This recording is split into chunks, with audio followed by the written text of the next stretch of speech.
Every time you bend over, you feel your low back doing the work, and not in a good way. Whether it's picking up something off the floor at home, doing hinging movements at the gym, or just in general, you don't feel based or strong in your hips or legs, like they're not supporting you. Almost like if you had to jump or if you had to absorb impact, you'd absorb it all with your back and it would hurt. You're just not connected. Well, I'm going to give you one thing to start thinking about that's going to change all of this, especially if you apply it to all of these different situations that affect you. I'm Griffin from the North Star Body, here with your movement, breathing, and stress relief tips that actually apply to your everyday life. So before we get into it, please hit that like button and please subscribe if you're not already. This isn't going to be a full anatomy lesson, but we have to understand everyone's favorite muscle, the hamstrings, before we get into this. We can stretch out the hamstring like a rubber band in two ways. We can do it from the bottom, which would be straightening the leg, right? So if we lock out the knee, that bottom of the hamstring is going to stretch out.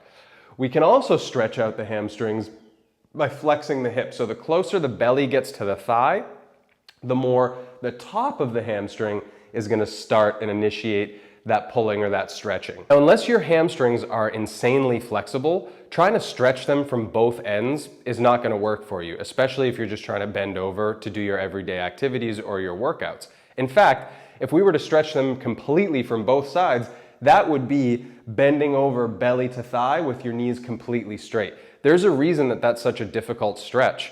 And if you try to bend over that way, chances are you don't have the flexibility and you're going to compensate elsewhere, particularly in the low back. Think about this. If your hamstrings are already stretched completely from the bottom, meaning your knees are completely locked out, you probably don't have the flexibility for your hamstrings to also be able to lengthen from the top.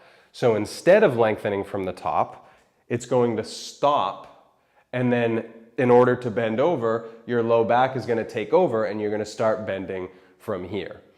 So what we want to do instead is we want to give some slack. We want to allow the hamstring from the top to feel comfortable lengthening out so that you can actually sit back and load the glutes properly so your hips can really drive you and you don't feel so much in the low back. If this locked out knee completely lengthens the hamstring and stretches it out from the bottom, the way we relieve it and let it lengthen from the top instead is to soften those knees.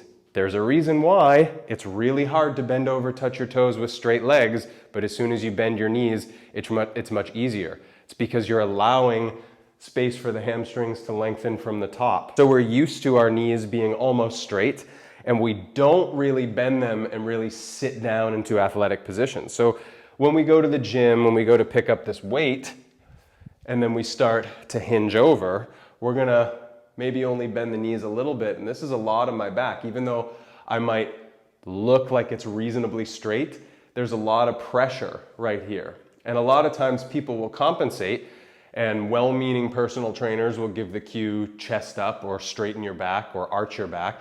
And so what they'll end up doing is compensating with a huge arch in this kind of mid-back, but they haven't actually loaded the glutes or bent the knees or sat back into the hips any more than they already have. They're just arching and compressing here, which usually causes more problems.